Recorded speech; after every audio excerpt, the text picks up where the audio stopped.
अब जाकर के अगर 30 साल बाद जम्मू कश्मीर में थिएटर खुल रहे हैं तो जम्मू कश्मीर के लोगों को भी पिक्चर देखने दीजिए। अब जाकर के अगर 35 साल बाद जम्मू कश्मीर में फिल्मों की शूटिंगें शुरू हो रही हैं तो उनको भी एंजॉय करने दीजिए, उनको भी आर्थिक आधार पर मजबूत होने दीजिए। अब जाकर के जम्मू कश्मीर में सिर्फ और सिर्फ 2 महीने के अंदर अगर 89 लाख लोग माता वैष्णो देवी धाम में दर्शन करने के लिए पहुंच रहे हैं और सकुशल वापस आ रहे हैं तो कहीं ना कहीं जम्मू कश्मीर के लोगों को, जम्मू के लोगों को, कटरा के लोगों को उससे मुनाफा रोजगार मिल रहा है, उनको मिलने दीजिए। आपको क्या दिक्कत है सर? आप क्यों जम्मू कश्मीर के लोगों के विकास के बीच में अड़चन बनना चाहते हैं? आज जम्मू कश्मीर को रोड मार्ग से, रेल मार्ग से, हर तरीके से जोड़ने का काम किया जा रहा है, तो आप उसके बीच में आकर के क्यों खड़े हो रहे हैं? राहुल गांधी जी अपना सीना ला करके जम्मू कश्मीर के विकास में क्यों खड़ा कर रहे हैं? मैं कहता हूँ गांधी परिवार में एक ऐसा व्यक्ति पैदा हुआ है, कांग्रेस पार्टी से सिर्फ इस दीमक को निकाल दो तो बिल्कुल कांग्रेस पार्टी का भला हो जाएगा। आप बताइए, इनको सब कुछ राहुल गांधी को बनाना है भाई साहब, और किसी को क्यों नहीं बनाना है? ये जब एक तो राहुल गांधी बार बार कहते हैं कि डेमोक्रेसी को बचाने का जिम्मा मेरे कंधों पर है, मैं लगातार लोकतंत्र को बचा रहा हूं, संविधान को बचा रहा हूं। मैंने मोदी जी को मजबूर कर दिया, जो तानाशाह हैं, जो शासक हैं, जो शहंशाह हैं, उन्हें मजबूर कर दिया कि वो संविधान को माथे पर लगा के घूमे। ये हालत कर दी है मोदी जी की राहुल गांधी ने। पत्रकार महोदय, मैं एक चीज़ बताऊँगा आपको, ना लोकतंत्र है खतरे में, ना संविधान है खतरे में। सियासत में पड़े हैं सारे बेईमान है खतरे में। ना हिंदुस्तान है खतरे में, ना मोदी सरकार है खतरे में। हमें तो लगता है कि गांधी खानदान का सुल्तान है खतरे में। ना राम है खतरे में, ना रहमान है खतरे में, भ्रष्टाचार से कमाया हुआ हराम का माल है खतरे में। खतरा बता रहे हैं, खतरे से आप सहमत हैं? सुनिए अब आप आगे की बात। अगर आज राहुल गांधी जी और उसके समर्थक लोग, उसके गठबंधन से जुड़े हुए लोग अगर 370 हटाने की बात और वो दोबारा लाने की बात और 35 से दोबारा जगाने की बात करते हैं तो वो तानाशाही नहीं है। जब पूरे देश के अंदर ब्लास्ट होते थे, उस कश्मीर का एक आतंकवाद संगठन ने, गठबंधन ने पूरा आतंकवाद कश्मीर और जम्मू के नाम से जाना जाता था, और जिसमें तिरंगा नहीं पड़ोसी देश का झंडा लहराता था। तो जब ये सारे लोग खुश थे, अगर आज वहाँ तिरंगा रैली निकलती है और वहाँ के लाल चौक पे राष्ट्रीय ध्वज लहराता है तो इनके पेट में दर्द नहीं, सिर दर्द हो जाता है। अच्छा, ये जो बात सर कह रहे हैं कि 370 तमाम ये चीजें, ये कांग्रेस पार्टी तो अब एक गुस्ताखी कर रही है ना। भाजपा इतना कुछ दे दी जम्मू कश्मीर को, कांग्रेस क्या कर रही है, क्या बीजेपी करेगी, क्या नहीं करेगी? हम आम पब्लिक, हमें तो अपने हक अधिकारों की बातें करनी है बिल्कुल। और जो ये एक मतलब ये है ना कि सेंटेंस है, मैंने कहीं पढ़ा था कि सूचना के आगे सोचना नहीं है। जो आदमी तर्क नहीं कर पा रहा है, आधुनिकता का बिल्कुल एकदम वो होता है कि जो बात कर रहे हैं आप? मैं हर उस आदमी की जो तर्क नहीं कर सकता, आप सवाल नहीं उठाओगे, आप पूछोगे नहीं कि क्यों, कब, कहाँ, कैसे। सर, अभी सिंपल सा मेरा सवाल है, अभी क्या लग रहा है जम्मू कश्मीर में भाजपा कमल खिला सकती है या कांग्रेस पार्टी, राहुल गांधी वो जो कह रहे हैं उसमें दम लग रहा है? ये तो जम्मू की जनता को तय करना है।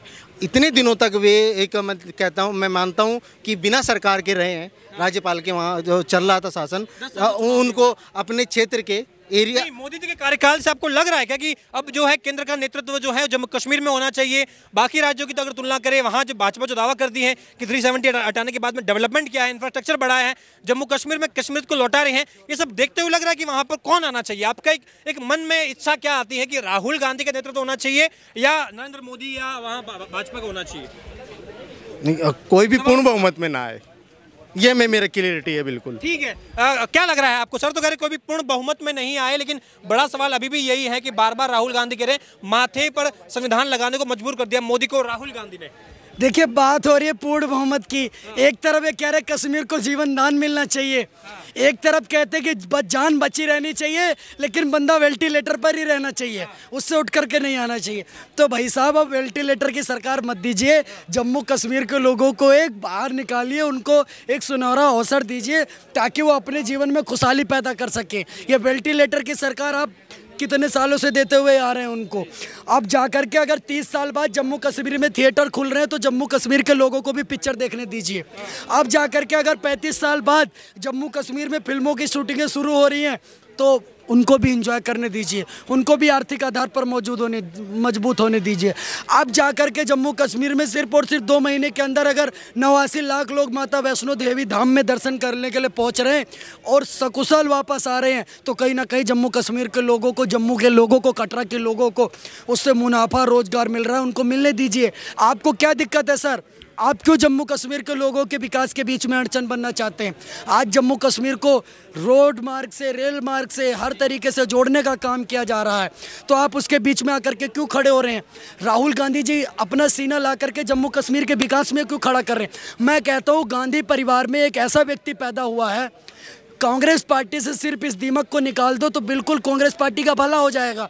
आप बताइए, इनको सब कुछ राहुल गांधी को बनाना है भाई साहब, और किसी को क्यों नहीं बनाना है? भाई साहब आप बताइए, और किसी को क्यों नहीं बनाना है? भाई साहब, इनका पूरा जम्मू का कार्यकर्ता इसी बात के लिए रो रहा है कि मालिकों कार्यकर्ता हम हैं और आप नेता कांग्रेस के ला रहे हो, हमारे सर पे बैठा रहे हो। ये जो पूरा विरोध जम्मू में चल रहा है, कौन है? इन्हीं के रविंद्र रैना क्लियर करना पड़ेगा कि इनको कार्यकर्ता चाहिए कि कांग्रेस के पुराने नेता। मैं कह रहा हूँ रविंद्र रैना कौन है? तो ये मेरे को बता दे कि वहाँ से कौन खबर दे रहा है, कौन लोग हैं जो इनके कार्यकर्ता विरोध पूछा? छोटा सा सवाल पूछा। जम्मू और कश्मीर के अध्यक्ष है भाई, मेरे को पता है, मैं आपके सवाल दे जवाब खुल करके बात रख रहे हैं वहाँ पर। मतलब रविंद्र, बीजेपी के रविंद्र रैना के जवाब ये देंगे। रविंद्र रैना आज से नहीं, पिछले 5 वर्षों से जम्मू कश्मीर के हर मुद्दे पर, सरकार के हर मुद्दे पर आकर के, चाहे सरकार अच्छा कर रही है और राज्यपाल बुरा कर रहे हैं, उस पर आकर के बात रखने बात कर रहे हैं कि भाजपा अगर 44 सीटों पर लिस्ट निकालती है, अचानक से कार्यकर्ताओं का विरोध प्रदर्शन होता है कि आप जो है, जो कांग्रेस से आए हैं, जिनकी पैराशूट लैंडिंग हुई है, उनको आप जो है टिकट दे रहे हैं और जो मेहनत कर रहे हैं वहां पर लगातार जो पार्टी के लिए काम कर रहे हैं। देखिए, टिकट के बंटवारे के लिए तो हमने ये भी देखा कि अखिलेश यादव और राहुल गांधी के सामने मारपीट हो गई एक मंच पर बैठने के लिए, तो इससे आप एक चुनाव कटी निर्धारित कर देंगे। हरियाणा के अंदर ये खड़े होते हैं, हुड्डा, दीपेंद्र हुड्डा जी के अपने परिवार में ही बगावत हो जाती है। अब टिकट के बंटवारे की बात करते तो भैया, शिवसेना इतनी बड़ी पार्टी सिर्फ टिकट के बंटवारे की वजह से 2 गुटों में बट जाती है। अब टिकट के बंटवारे की बात करते तो एनसीपी, उनके भतीजे जी पार्टी छोड़ करके चले जाते, उनके पसंदीदा लोग को टिकट नहीं मिलता। तो इसकी एक टिकट बंटवारे को लेकर के सिर्फ और सिर्फ आप एक हुजूम बना दो। हाँ, हो सकता है प्रत्येक क्षेत्र में, कोई आज ये पहला जम्मू कश्मीर का क्षेत्र नहीं है, प्रत्येक क्षेत्र में बहुत सारे लोग समाज का काम करते हैं, बहुत सारे लोग पार्टी से जुड़े रहते हैं और बहुत सारे लोगों की अभिलाषा होती है कि वो चुनाव लड़ें और भारतीय जनता पार्टी के टिकट पर लड़ें। अरे कम से कम यहाँ ऐसा तो है कि कम से कम टिकट के लिए लड़ाई हो रही है, दूसरी तरफ तो नाम तक नहीं सुझा पा रहे हैं। नहीं, देखो, इतनी सारी बात भाई ने कही, उसने करा, इसने करा, इसने, तमाम पार्टियां जो देश में है, भाई ने सबके नाम ले दिए, अपनी के नहीं लिए। इसका मतलब जो बाकी पार्टियां कर रही है वही ये कर रहे हैं। देश की जनता को तो यही समझ में आएगा ना कि सब सेम है, सब है देश के। मैं सर आपसे भी आप ये कहना चाह रहा हूँ कि जो कांग्रेस कर रही है या कर रही थी वही भाजपा कर रही है। तो हमने जो इतनी मेहनत करके कांग्रेस को हटाया, देश की जनता को एक कंफ्यूजन और है। क्या आपको लगता है कि 370 वापस से इम्पोज होना चाहिए? क्या आप इस बात का समर्थन करते हैं? देश के नागरिक होने के तौर पर, जम्मू कश्मीर के नहीं है आप, भारत के नागरिक होने के तौर पर, क्या आपको लगता है कि जम्मू कश्मीर से 370 गलत हटाया गया था, वापस लागू होना चाहिए, इस पर 35 पे वापस लागू होना चाहिए? ये तो नहीं, मैं बिल्कुल क्लियर जवाब दूंगा।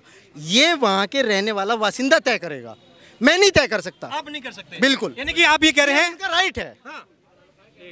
सर देखिए, ये फिर वही वाली बात हो गई, वेंटिलेटर पर रखना है, जिंदा रखना है, पर कहेंगे आपको।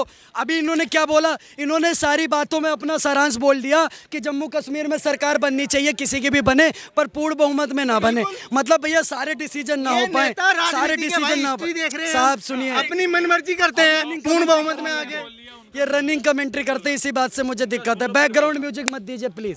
मैं ये कहना चाहता हूँ, सिर्फ और सिर्फ मेरी बात सुनिए। जम्मू कश्मीर के विकास के बीच में जो भी उड़ता तीर अपनी छाती अड़ाएगा उसके बीच में, तो उसकी छाती को छन्नी करने का काम जम्मू कश्मीर की जनता वोट की चोट दे करके करेगी। इस चुनाव में आप देख लीजिएगा। ये कह रहे कि 370 का जो मसला है ये जम्मू कश्मीर के लोगों का है, बाकी हिंदुस्तान की आवाम को, जनता को इसके बारे में केवल वो जम्मू कश्मीर का मसला नहीं है। इस भारत के अंदर अगर किसी बहन बेटी का बलात्कार होता है तो 140 करोड़ देशवासियों का मसला होता है। मोमिता का बलात्कार, बहन मोमिता का बलात्कार बंगाल के अंदर हुआ, लेकिन क्या उसकी आग सिर्फ बंगाल में 8% की ज्वालाएं पूरे भारत में उछल रही हैं। हर एक राज्य में उसका विरोध प्रदर्शन हो रहा है। भारत को किसी राज्यों में भले ही आपकी भाषाएं कितनी हो, भले ही आपकी सांस्कृतिक विरासतें कितनी हो, पर जब बात देश की आएगी, बात स्वाभिमान की आएगी, बात बहन बेटियों के आत्मसम्मान की आएगी, तो भारत के 140 करोड़ देशवासी सीना तान करके हर एक चीज से लड़ने के लिए खड़े हुए। अगर इसके बीच में कोई भी आएगा तो उसको मुंह तोड़ जवाब देने का काम भारत की जनता करेगी। दोनों से सवाल और हैं। ये जो मैनिफेस्टो की हम बात कर रहे हैं, एनसी का मैनिफेस्टो हो गया, फारूक अब्दुल्ला, उमर अब्दुल्ला बार बार कहते हैं कि पाकिस्तान के साथ में ट्रेड व्यापार बढ़ाइए, पीओजे से वहां से व्यापार की लेन देन शुरू करिए। इस बात का राहुल गांधी समर्थन कर रहे हैं।